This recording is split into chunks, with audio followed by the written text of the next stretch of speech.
Very good morning student. अब आपको PT1 के एग्ज़ाम हो गए हैं, अच्छे गए होंगे आशा है। अब हम नया कोर्स शुरू करेंगे, आज से आगे की पढ़ाई शुरू करेंगे, S7 की तैयारी करेंगे। तो हमने पार्ट 4 तक आपको पूरा करा दिया था। वैसे पार्ट 5 भी लगता है पढ़ाया था, पर हम फिर से रिवाइज़ करेंगे और इसको अब पार्ट 5 से लेके पार्ट 8 तक पढ़ाएंगे, है ना। तो आज पार्ट 5 रीडिंग करेंगे पहले, और उसके बाद फिर आगे के एक्सरसाइज करेंगे। पहले माउंट आबू हमारे देश में विभिन्न राज्य हैं। इन राज्यों में घूमने के अनगिनत स्थान हैं, बहुत स्थान हैं। रंग बिरंगे राजस्थान का एकमात्र पर्वतीय प्रदेश माउंट आबू एक अद्भुत पर्यटन स्थल है। आओ माउंट आबू के बारे में पढ़कर जानें। तो रीडिंग करेंगे। माउंट आबू राजस्थान का एकमात्र पर्वतीय पर्यटन स्थल है, घूमने का स्थान है। इस पर्वतीय स्थल पर वे सभी विशेषताएं मौजूद हैं जो प्रकृति प्रेमियों को अपनी ओर आकर्षित करती हैं। ये ऐसा माउंट आबू एक ऐसा स्थान है कि जब सभी प्रकृति प्रेमियों को अपनी ओर आकर्षित करती है।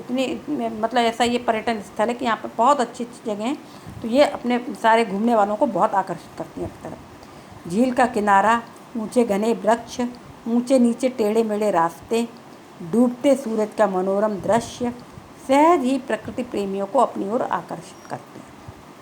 ये ऐसे अच्छे अच्छे स्थान वो हैं, दृश्य हैं, प्राकृतिक दृश्य हैं। माउंट आबू सिरोही जिले में गुजरात की सीमा से सटी अरावली पर्वत श्रृंखला के दक्षिण पश्चिम में स्थित है। वैसे तो वर्ष भर यहाँ सैलानी आते रहते हैं, पर गर्मियों में तो यहाँ सैलानियों को सैलाब उमड़ पड़ता है। हम वैसे तो हर समय जाते हैं वहाँ, लेकिन गर्मियों में यहाँ विशेष रूप से बहुत ज़्यादा लोग आते हैं। यहाँ नक्की झील के पास शाम के समय घूमना व बोटिंग करना पर्यटकों को विशेष रूप से प्रभावित करता है। नक्की झील है, उसके किनारे शाम के समय घूमना घूमने वालों को बहुत अच्छा लगता है। नक्की झील राजस्थान की एक ऐसी झील है जो सर्दियों में अक्सर जम जाती है। झील के किनारे स्थित यहाँ के मुख्य बाजार में शाम को एक मेला सा लगता है। यहाँ बिकने वाली अधिकतर वस्तुएं राजस्थानी व गुजराती वस्तुओं पर राजस्थानी व गुजराती छाप नज़र आती है। कहा जाता है कि देवताओं ने अपने नाखूनों से इस झील को खोदा था, इसलिए इसका नाम नक्की झील पड़ा। कहते हैं कि देवताओं ने इसको अपने नाखूनों से खोद कर बनाया था, इसलिए इस झील का नाम नक्की झील पड़ा। नक्की झील से 3 किलोमीटर की दूरी पर स्थित दिलवाड़ा मंदिर 5 जैन मंदिरों का समूह है। ये मंदिर संगमरमर पर शानदार कारीगरी का अद्भुत नमूना है।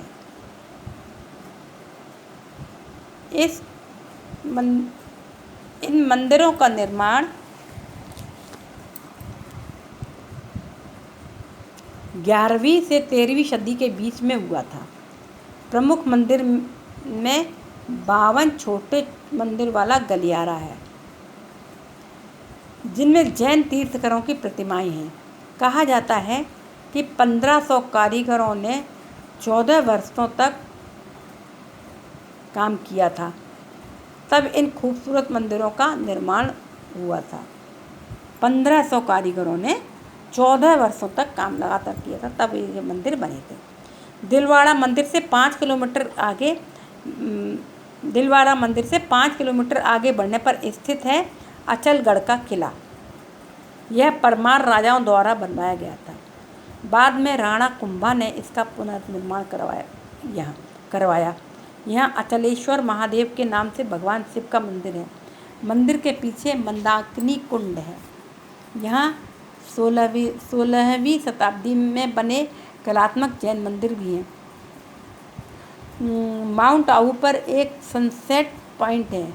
यहाँ अस्तगामी सूर्य के अप्रतिम सौंदर्य व बदलते रंगों की अभूतपूर्व छटा को देखते हुए दर्शक आत्मलीन हो जाते हैं। माउंट माउंट आबू में मेंढक के आकार की एक चट्टान भी है जिसे टोड रॉक के नाम से जाना जाता है। यहाँ नन रॉक नाम की एक और चट्टान है जिसे देखकर लगता है जैसे कोई स्त्री घूंघट निकाल कर बैठी है। माउंट आबू से 15 किलोमीटर की दूरी पर अरावली पर्वतमाला की सबसे ऊंची चोटी गुरु शिखर स्थित है। यहाँ पहुंचकर ऐसा लगता है मानो हम बादलों के बीच पहुंच गए हैं। यहाँ से नीचे देखने पर बड़ा अद्भुत ही दृश्य दिखाई देता है। अपने अंदर विभिन्न मनमोहक स्थलों व आकर्षणों को समेटे माउंट आबू एक ऐसा पर्यटन स्थल है जो यहाँ आने वाले पर्यटकों को आत्मविभोर कर देता है। हाँ, तो ये पाठ हो गया पूरा हमारा। हैं, तो पाठ की रीडिंग की हमने।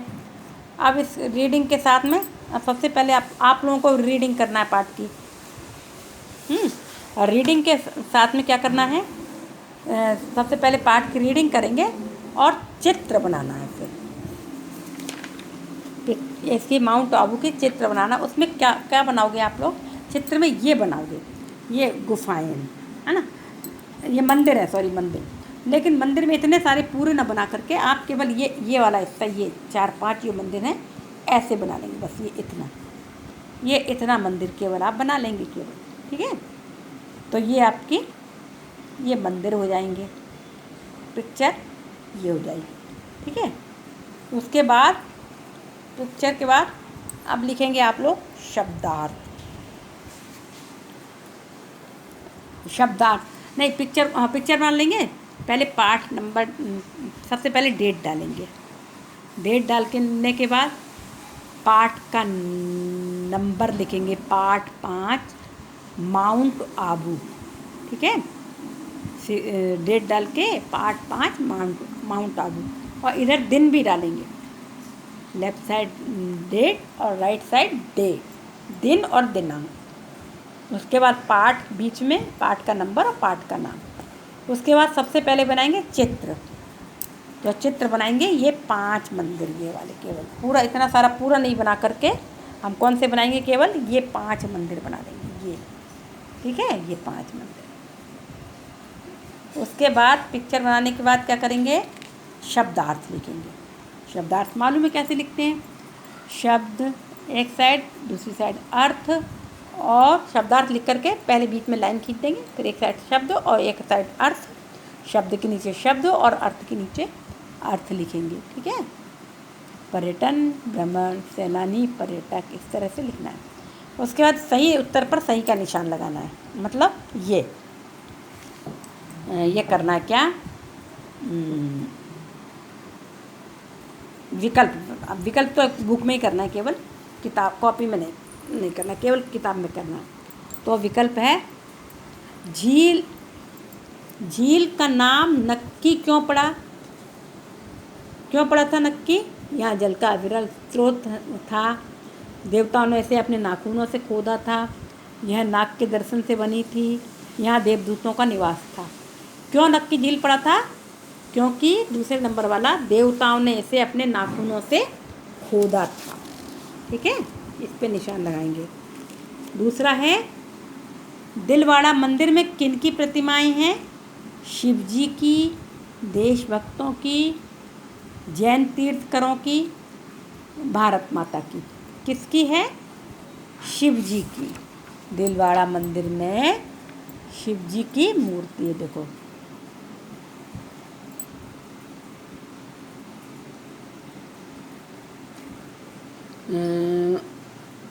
नहीं, जैन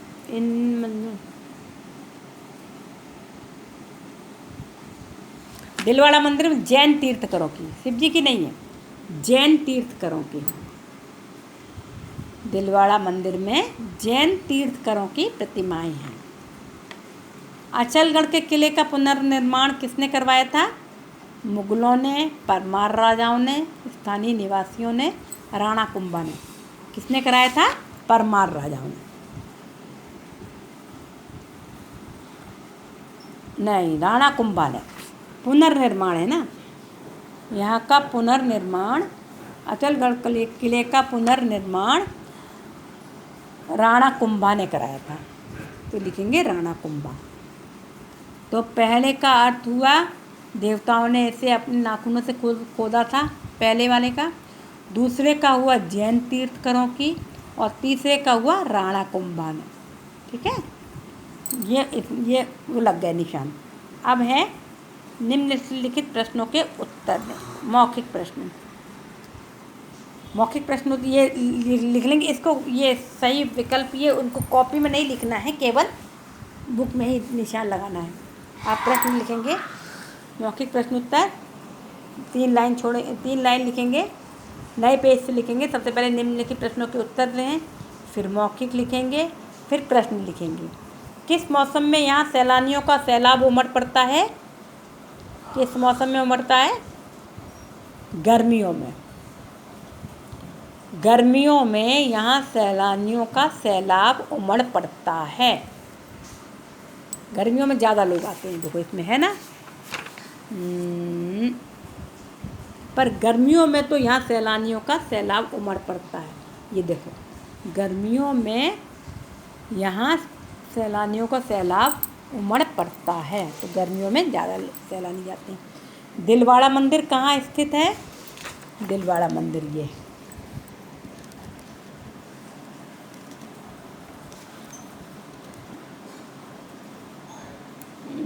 कहाँ?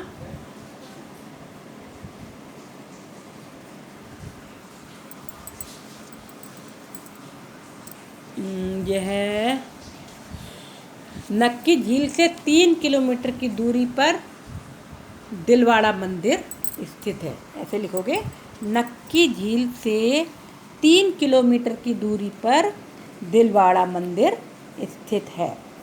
ठीक है, ऐसे लिखेंगे। अचलगढ़ के किले में भगवान शिव का मंदिर किस नाम से है?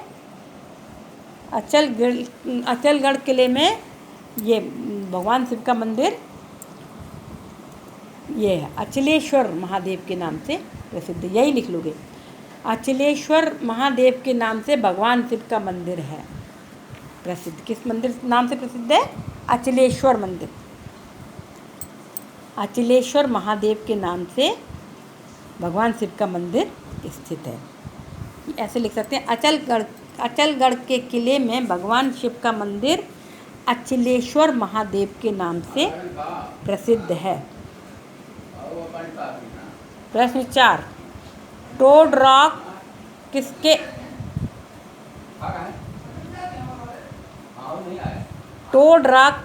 आकार की है? एक और प्रश्न है, टोड रॉक किसके आकार की है? तो इसको लिखेंगे हम, टोड रॉक मेढक के आकार की है ना, मेढक के आकार की। देखो जैसे माउंट आबू में ये है,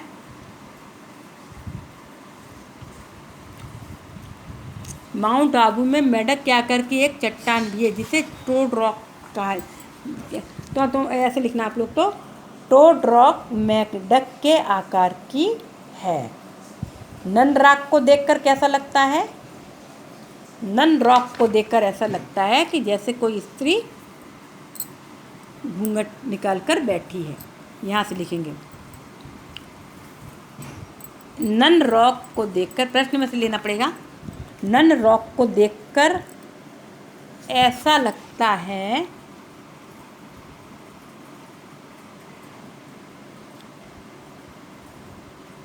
जैसे कोई स्त्री घूंघट निकालकर बैठी है। नन रॉक को देखकर, प्रश्न से लेंगे, नन रॉक को देखकर ऐसा लगता है जैसे, यहाँ से देखकर लगता है जैसे कोई स्त्री घूंघट निकालकर बैठी है।